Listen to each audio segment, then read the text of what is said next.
बंशीधरं तोत्रधरं नमामि मनोहरं मोहहरं च कृष्णं मालाधरं धर्मधुरं धरं च पार्थस्य सारथ्यकरं च देवं कर्तव्यदीक्षां च समत्वशिक्षां ज्ञानस्य भिक्षां शरणागतिं च ददाति गीता करुणाद्रभूता कृष्णेन गीता जगतो हिताय। श्रीमद् भगवद गीता जी अध्याय 11वां और श्लोक है 53वां 53 भाव 51 52 53।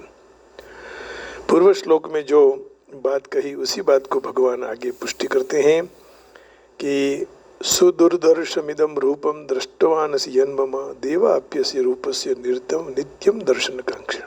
जो तुमने दर्शन किया मेरा विश्व रूप का, उसके लिए देवता भी लालायित रहते हैं, फिर भी उनको शौक है, प्रेम नहीं है, इसलिए इसके दर्शन नहीं हो पाते हैं। और किन किन को दर्शन नहीं हो पाते हैं इसकी स्पष्टता करते हैं भगवान। नाहं वेदैर्न तपसा न दानेन न चेज्यया शक्य एवं विधो द्रष्टुं दृष्टवानसि मां यथा। नाहं वेदैर्न तपसा न दानेन न चेज्यया शक्य एवं विधो द्रष्टुं दृष्टवानसि मां यथा। भगवान अर्जुन को ये कह रहे हैं कि यथा जैसे माम दृष्टवानसि, तूने मुझे देखा, मेरे दर्शन किए, एवं विदः, ऐसे चतुर्भुज रूपधारी, अहम न वेदैहि, ऐसा चतुर्भुज रूपधारी में न वेदों से, न तपसा, न तप से, न दाने, न दान से द्रष्टुम शक्य, देखा जा सकता हूँ। और इज्जया, यज्ञ से भी मैं नहीं दिखाई सकता हूँ। न इज्जया द्रष्टुम शक्य दृष्टवान यसी माम यथा। मेरा जो ये चतुर्भुज मेरी कृपा से तुमने देखा, तात्पर्य ये हुआ कि मेरे दर्शन मेरी कृपा से ही हो सकते हैं, कोई योग्यता से नहीं। बस आपकी कृपा से सब काम हो रहे हैं, बस आपकी कृपा से सब काम हो रहे हैं। तो यही भजन जो है ये इसका भाव वहाँ रखा गया है। ना हम वेदैर्न तपसा न दानेन चेज्यया शक्य एवं विधो द्रष्टुम। इस प्रकार सिद्धांत की बात बता के हैं कि जो कोई भी चीज मूल्य से खरीदी जाती है तो वह चीज वह मूल्य से कम मूल्य की होनी चाहिए।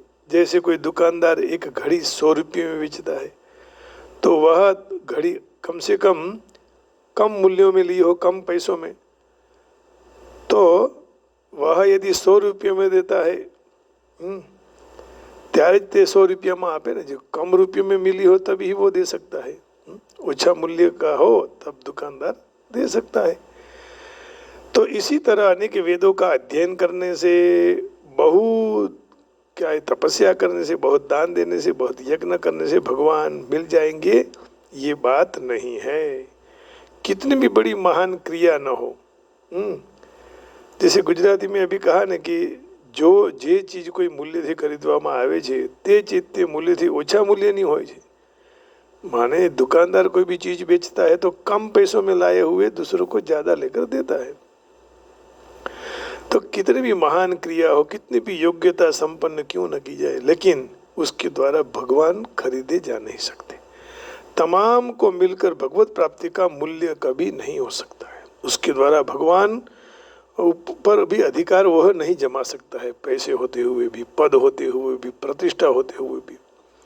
अर्जुन ने इसी अध्याय के 43वें श्लोक में साफ कहा कि त्रिलोक में आपके समान कोई है ही नहीं, तो आपसे अधिक कौन हो सकता है?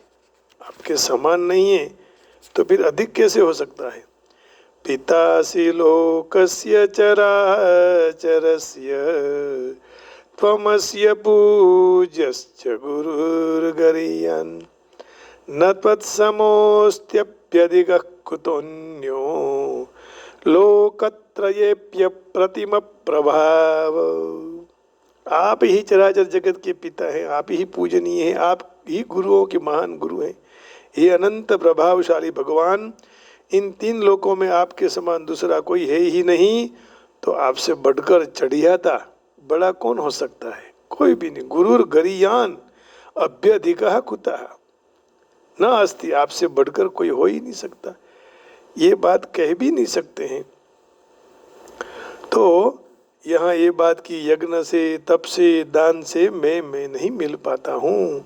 तो देखिए भगवान अब आगे कहेंगे कि भी किससे मैं प्राप्त हो सकता हूँ, ये भगवान बताएंगे। तो आपके अधिक के बिना आपके ऊपर कोई अधिकार कर ही नहीं सकता है। आपसे बढ़कर हो तो आपके ऊपर अधिकार कर सकता है। सांसारिक चीजों में ते अधिक योग्यता वाले और कम योग्यता वाले पर आधिपत्य करते हैं। संसार में यही है।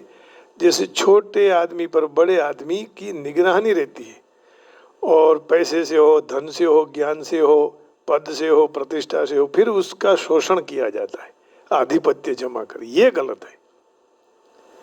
कोई अपने से ज्यादा ज्ञानी है तो उसके पर भी आधिपत्य रखकर उसका शोषण नहीं करना चाहिए।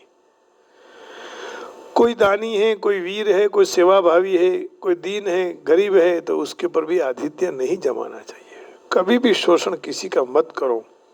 अधिक बुद्धिमान ओछी बुद्धि, कम बुद्धि वाले पर रुआब जमाते हैं, है ना। अधिक धनवान हो तो निर्धन पर अधिक प्रकट करता है।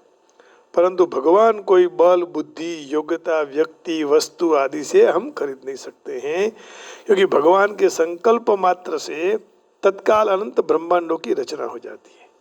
इसलिए एक ब्रह्मांड के कोई एक अंश में को रहने वाली कोई भी एक वस्तु हो, व्यक्ति हो, किस तरह उसको खरीद सकते हैं। तात्पर्य है कि भगवान की प्राप्ति केवल भगवान की कृपा से ही हो सकती है, और कोई रास्ता नहीं है। अब कृपा जब प्राप्त हो तब मनुष्य के अपने सामर्थ्य, समय, समझ, सामग्री आदि भगवान को सर्वथा अर्पण कर अपने में सर्वथा निर्भरता और अयोग्यता का अनुभव करते हैं। अर्थात अपने में बल, योग्यता आदि किंचित मात्र का अभिमान नहीं करता है। सब कुछ भगवान का ही है। बलम बलवताम चाहम, भगवान ने ये भी कहा है। सवई बलीनाम बलम, ये प्रहलाद जी कहते हैं कि मैं पिताजी, ये भगवान जो हैं बल के भी बल हैं। तो आप ऐसा मत सोचिए, आपको उसी के शरण में जाना चाहिए। तो सर्वथा निर्भर रहना और अनन्य भाव होकर, समर्पित होकर भगवान को पुकारना। पुकारे प्रेम से कोई तो नंगे पाँव आते हैं, तो भगवान तुरंत प्रकट हो जाते हैं।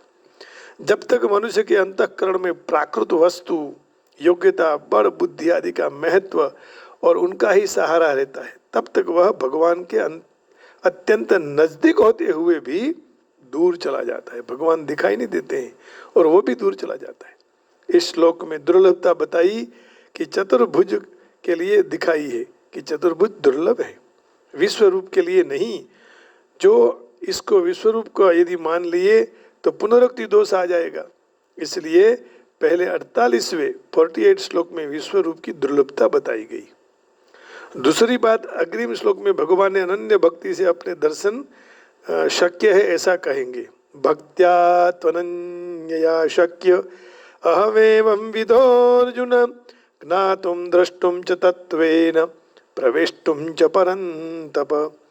तो विश्व रूप में अनन्य भक्ति नहीं हो सकती, क्योंकि अर्जुन जैसे सूरवीर भगवान के पास दिव्य दृष्टि प्राप्त कर भी विश्व रूप को देखकर भयभीत हो गए, तो इस रूप में अनन्य भक्ति, अनन्य प्रेम, आकर्षण कैसे हो सकता है? हो ही नहीं सकता है। चतुर्भुज में ही आकर्षण हो सकता है। इसलिए 48 श्लोक में भगवान ने ये कहा कि न वेद यज्ञाध्ययनैर्न दानैर्न च क्रियाभिर्न तपोभिरुग्रै एवं रूपः शक्यहं नृलोके द्रष्टुं त्वदन्येन कुरु प्रवीर। हे कुरुश्रेष्ठ, मनुष्य लोक में ऐसे विश्व रूप वाले न वेद